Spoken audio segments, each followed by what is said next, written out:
Ladies and gentlemen, you are now rocking with the King Indeed. Oh, yes, indeed. Yes, indeed. Yes, indeed. Is that Kid K.I., a.k.a. Zoeraldo, a.k.a. the gray-haired bandit. We are here live. We are here right now rocking out with no other but a retired Bacon Patrol. Let's go, brother. Introduce yourself, brother. Explain to them why I said Bacon Patrol for the people that don't understand what I'm talking about. Well, it's definitely not Bacon Patrol. All right, well, explain to people who you are, sir. I'm a retired police officer, sergeant. I did 23 years total. What state? New York. I was a New York City police officer for 5 years in the South Bronx. And then I went to the city of Glen Cove to finish my career there. Okay, so that's the burbs of New York. That's Long Island, right? Yep. Well, let's get right to the meat and potatoes. I'm Zoeraldo, as you know, my brother. You were Dave. All right, that's cool. Retired, huh? Why'd you retire? You killed some black people? Talk to the people. We want to know. No. Retired because I just thought it was time.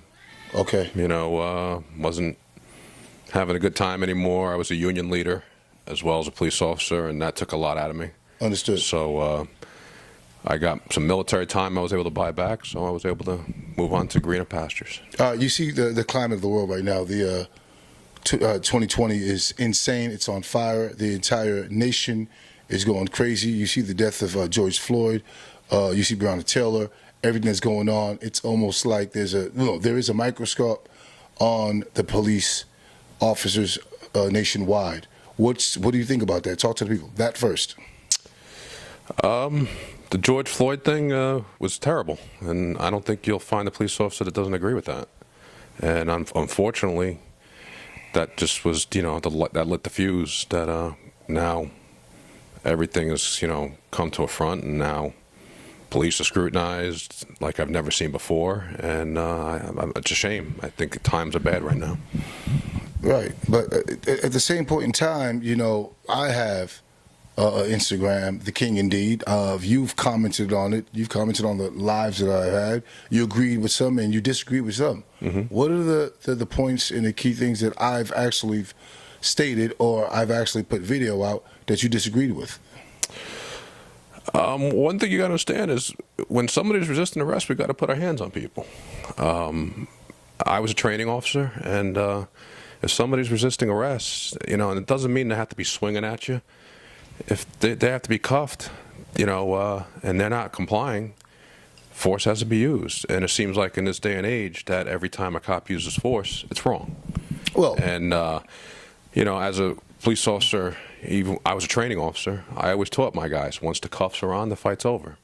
You can never justify striking somebody or hitting somebody when the cuffs are on. Right. And I always lived by that creed, but we do have to get physical with people, and some people don't agree with it, but it is what it is. I mean, you got to be able to cuff somebody and get them in cuffs, and force has to be used. You're stating that all the cops right now is being scrutinized because of what happened with George Floyd and all these things is going on right now, correct? Mm-hmm. But here's my gripe. I've always said this, and I stand by this. I have never been anti-police, anti-cop. Anti-government is different, but anti-cop, I haven't been.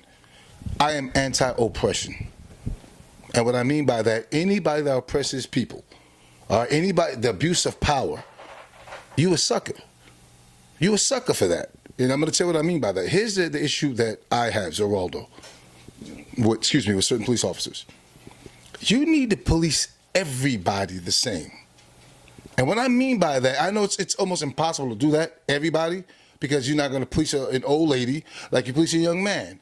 But what I'm saying is, regardless of race, creed, religion, to make it easier, black or white, it shouldn't matter that because I'm African American, I live in an urban, I live in the ghetto or whatever, that you're going to be more aggressive with me from the jump. Policing isn't, and you're the expert. 23 years of law enforcement. You moved up in the ranks, what, sergeant? Yes. That's serious. And you're Latino, right? Yeah. And half Italian. Yes. Come on, brother. Isn't policing supposed to be here? Like de-escalating? shouldn't we be calling the police officers because we want your help? The black and brown community should not be afraid of the police. Please speak on everything, sir. And from my experience, you know, we didn't police any differently. We policed based on the situation. You know, so if you went to a place where, you know, people were cooperating and, you know, we just talk like human beings, we policed that way. If people got aggressive, there was a line that was drawn where people crossed it, and then, you know, we did have to take the next step on the use of force ladder. But we never really, I mean, me personally, and if I would have saw it, we didn't treat anybody. We treated people based on their behavior. Okay. Okay. So, you and your buddies. When you say we. Right. We being the police force. We treated people, we reacted by what you were doing, what was going on at the time. All right. If I go to a domestic violence call, you know, I'm not treating a black person or an Hispanic person or a white person any different depending on what's going on. You know, I'm trying not to get hurt in a domestic call. So it's not about, you know, we're going to police the minority is different than the whites. We usually police based on the situation of what was going on at the time. Okay. Okay. So you know what? That's you, your team, and your experience. Are you going to turn a blind eye and tell me that you don't believe that there's police officers that's actually racist? Absolutely. I think, you know, believe me. Remember one thing: police officers are human, and they're going to be guys that have their thoughts. We were taught, look, you could have your thoughts, but leave them at the door. You know, because it's hard for you to teach that out of somebody. It's just no different than a black person that just grown up hated whites. Well, of course, but when you put on that uniform, you treat people the same. And believe me, I know I worked with a few that I knew had thoughts about like that. Right. And if, you know, but I actually saw the guys who I know didn't like minorities treat white people worse than they treated the black people.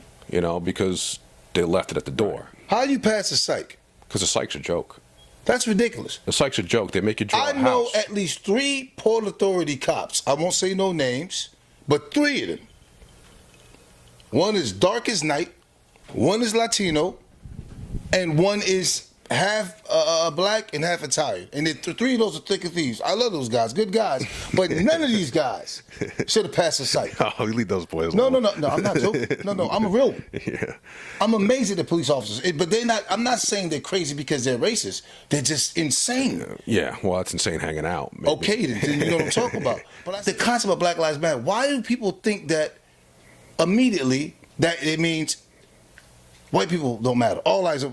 No one's saying, and I'm not an advocate for Black Lives Matter, you know, at all. You know, it's not like I met the organizers or not at all. But it makes sense. I understand. I always say black and brown lives matter.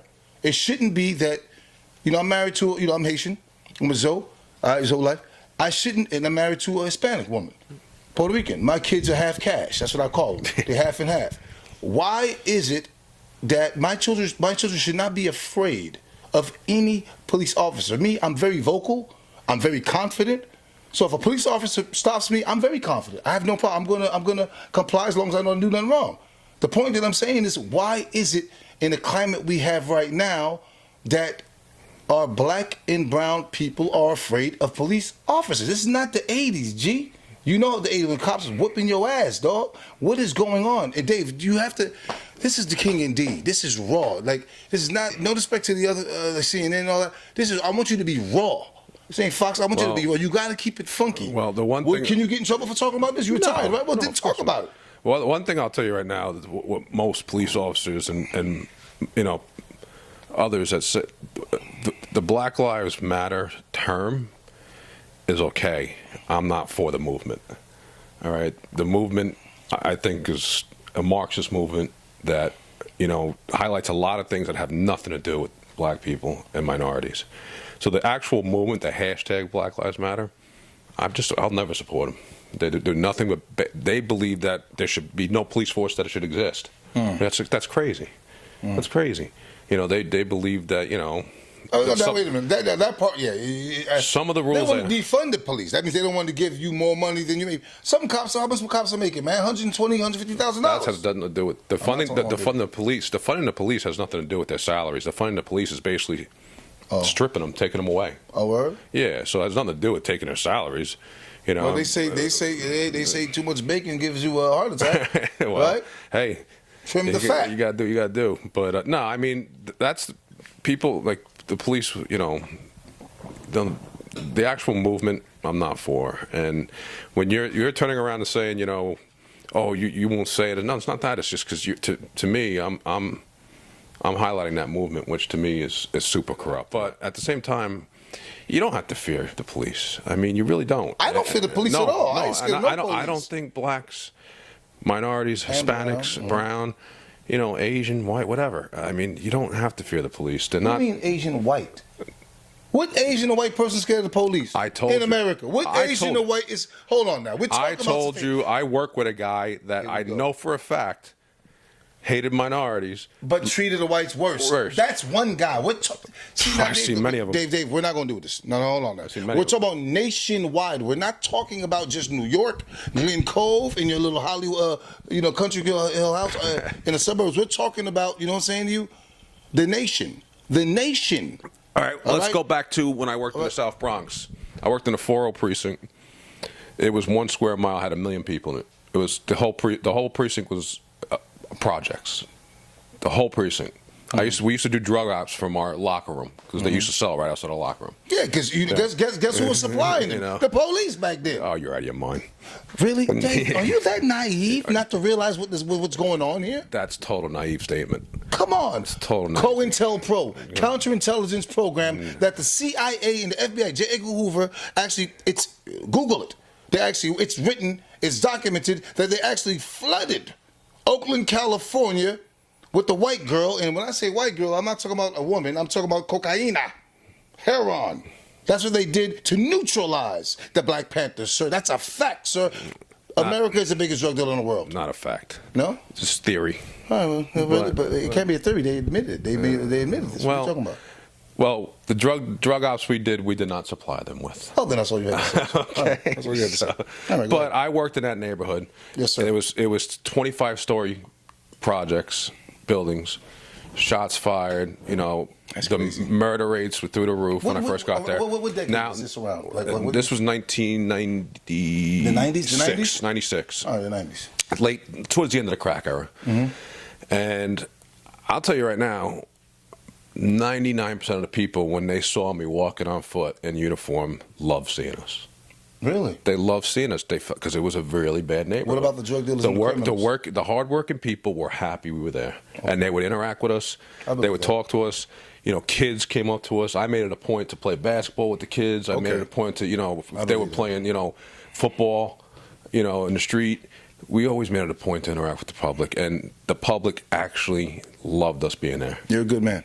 But obviously the shitheads didn't.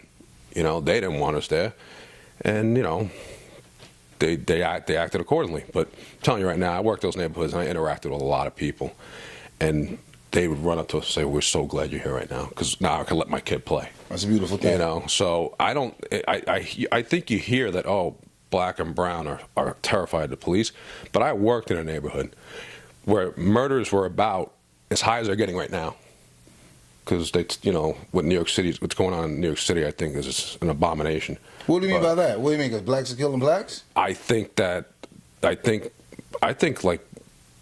the government, like, they're happy about this crap. They really. Didn't I just tell you the government is the biggest drug dealer in the world? De Blasio, of course he is. De Blasio is just, he's ridiculous. What do you think about Cuomo? Cuomo is weird. I mean, he's not a friend of law enforcement. All right, how you know that? Because I was a union leader. I dealt with him. Really? Yeah. And his father was dope, right? His father was great. His father was dope. Father was awesome. Yeah. One of the best governors we've had. Yeah. But him. What about him? You don't like it? Him, he's not a big opponent of the police. Ah, shit!